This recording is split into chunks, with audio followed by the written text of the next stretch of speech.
大家好，欢迎来到我们的中文播客，我是盼盼。大家好，我是老陆。盼盼，今天我们要聊的话题好像有点危险啊。对，确实很危险。其实是因为前几天我有一个好朋友半夜突然给我打电话，哭得非常伤心。哦，发生什么严重的事情了吗？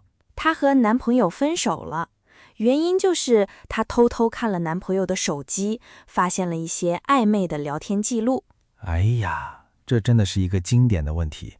偷看手机可以说是很多情侣之间的地雷，一踩就会爆炸。是啊，所以我特别想今天和陆哥还有大家一起聊聊，情侣之间到底该不该看对方的手机。这个问题确实很难回答。我听过一种说法，说看了是信任崩塌，不看是定时炸弹。这个说法很生动，陆哥，你能帮大家解释一下这两个词的意思吗？没问题。信任崩塌就是说两个人之间本来互相相信，但是一看手机，这种信任就完全倒塌了，被破坏了。我懂了，就像一座房子突然倒了一样。那定时炸弹呢？定时炸弹原来是指一种定了时间会爆炸的武器。在这里，意思是如果不看手机，心里的怀疑就会一直藏在那里，不知道哪天就会变成大问题。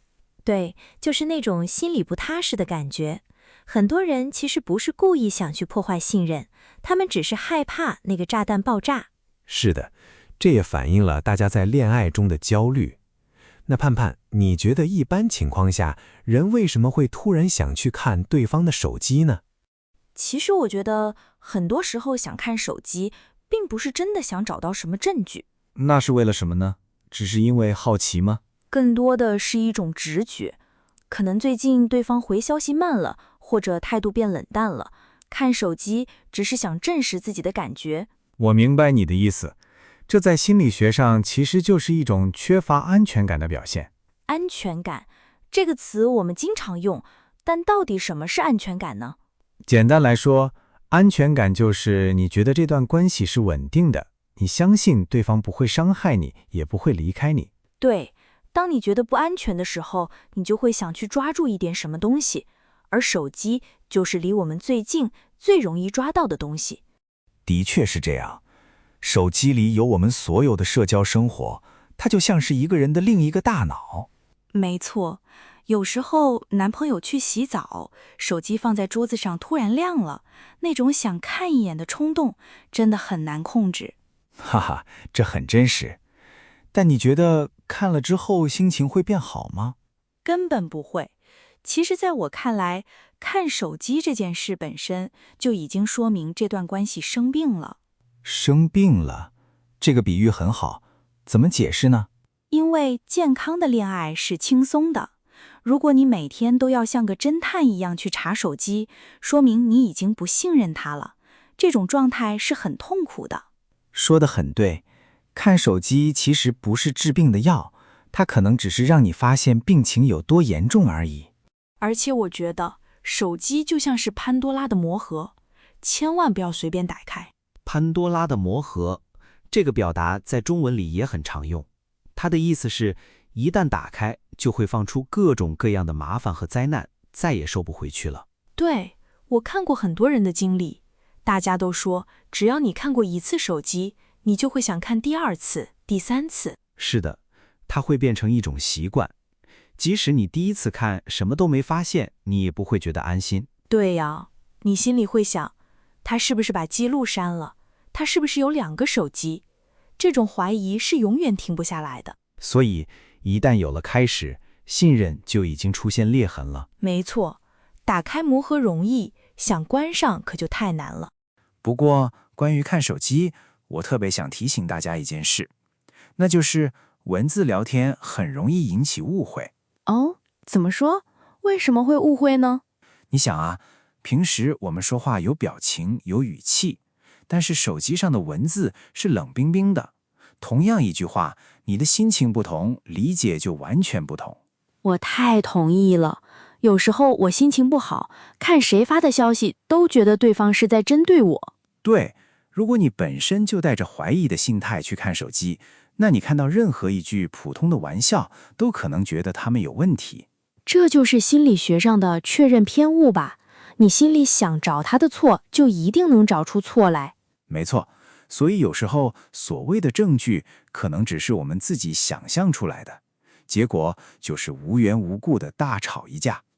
而且退一步说，就算你看了手机，什么坏事都没发现，这件事如果被对方知道了，也会很伤人吧？当然，因为在对方看来，你偷偷看手机的这个动作，就等于是在对他说：“我不相信你。”是的，被不信任的感觉是很糟糕的。陆哥，如果你的手机被女朋友偷偷看了，你会生气吗？我肯定会觉得不舒服，不是因为我有什么秘密怕他看，而是我觉得他没有尊重我，没有把我当成一个独立的成年人。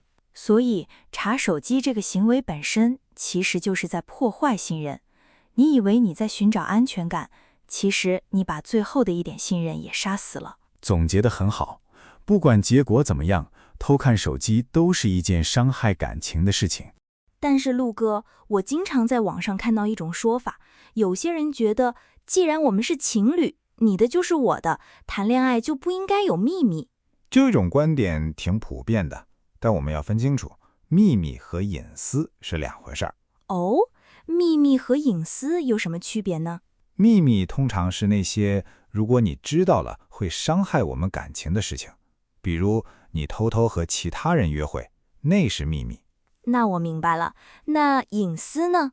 隐私也就是个人空间，是你不想被别人打扰的属于你自己的部分，比如你和家人朋友的抱怨，或者你自己的日记，这和感情忠诚没关系，这只是你的个人生活。原来如此，其实就算再亲密的人，我也需要有一点点自己的空间。比如我跟我闺蜜吐槽的话，我就绝对不想让我男朋友看到，哈哈，对吧？这很正常，每个人都需要这样一个安全的角落。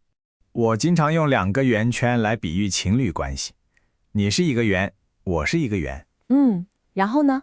谈恋爱就是这2个圆慢慢靠近，有一部分交叠在了一起，这个交集就是你们共同的生活，需要谈成。但是每个圆肯定还有没有交叠的地方，那就是我们的个人空间。一点都没错。如果这2个圆完全重合，那叫什么？那不叫恋爱，那叫吞噬，会让人觉得窒息，也就是没有空气，没法呼吸了。这个比喻太好了，好的爱情应该是我们在一起很开心，但我依然是我，你依然是你。是的，保留一点隐私，尊重对方的边界，反而能让关系走得更远。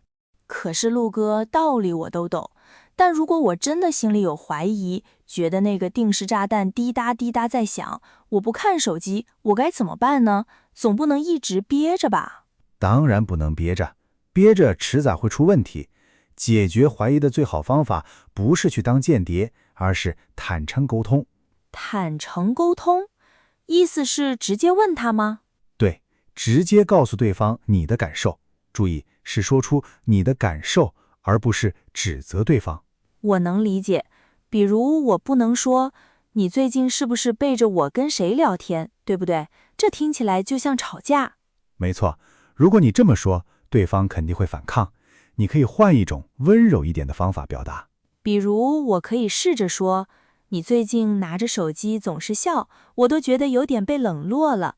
你到底在看什么好玩的东西啊？这样说行吗？